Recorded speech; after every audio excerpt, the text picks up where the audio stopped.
ہمارے پاس کوئی visual evidence نہیں. اس پوری پریس کانفرنس میں ایک تصویر نہیں دکھائی گئی کہ ہمارا کوئی فتح میزائل بھارت کے کسی جگہ لگاؤ. Not a single picture. میرا یہ سوال ہے کہ ہم نے بابر جیسے ایڈوانس کروز میزائل کیوں استعمال نہیں کیے؟ جو ٹماہاک کروز میزائل جو امریکن تھا اس کا ایڈوانس ورژن ہے. ہم نے بقول نواز شریف اس کو کاپی کیا تھا. جو کہہ رہا تھا نا لندن کی سڑک پہ کھڑے ہو کے کہ ٹاما ہاکا کو ہم نے یا ٹام ہاکا کو ہم نے کاپی کیا تھا ریورس انجینئر کر کے، وہ یہی تھا بابر کروز میزائل ہم نے بنایا تھا. ٹھیک ہے، تو بابر کروز میزائل ایک ایڈوانس میزائل، ہم نے یہ کیوں نہیں استعمال کیا؟ کوئی ویژول ہمارے پاس کنفرم. میں obviously کوئی ایکسپرٹ تو نہیں ہونا جنگ میں، لیکن کوئی ایسا ہتھیار ہونا چاہیے تھا جو ہم استعمال کرتے جو ہمیں ویژول کنفرمیشن تو دیتا کہ ہم نے بھارت کی کون سی جگہ ٹارگٹ کی ہیں.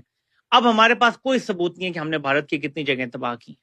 ہاں، ایئر فورس کا جو نمائندہ تھا اس نے کہا کہ میرے پاس اور بھی ویژولز ہیں سیٹلائٹ کے، لیکن دکھانا ضروری نہیں ہے. وہ بھارت خود مان رہا ہے کہ ہمارا نقصان ہوا ہے. چلیں جی، مان لیتے ہیں ان کا نقصان ہوا ہے، لیکن یہ کہیں نہیں ہوا میں نے بلکہ پاکستان کی ایک ایئر بیس کا جو رن وے ہے وہ سیٹلائٹ امیج میں تباہ ہوا دیکھا ہے.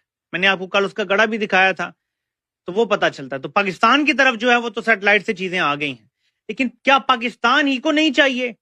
اگر بھارت کی امیجز ریلیز کر رہا ہے، اگر سیٹلائٹ کمپنیاں، چین کی سیٹلائٹ کمپنی نے امیج ریلیز کیا جس میں نور خان ایئر بیس کو انہوں نے بتایا کہ نقصان ہوا ہے، انہوں نے 2-3 اور پاکستان کی ایئر بیسز کا دکھایا، یہ چین کی سیٹلائٹ ہیں. انڈیا کی سیٹلائٹ کاوا کے پتہ نہیں اس کا کیا نام ہے، اس نے بھی جاری کیا، اور یہ کنفرم ہو رہے ہیں دونوں.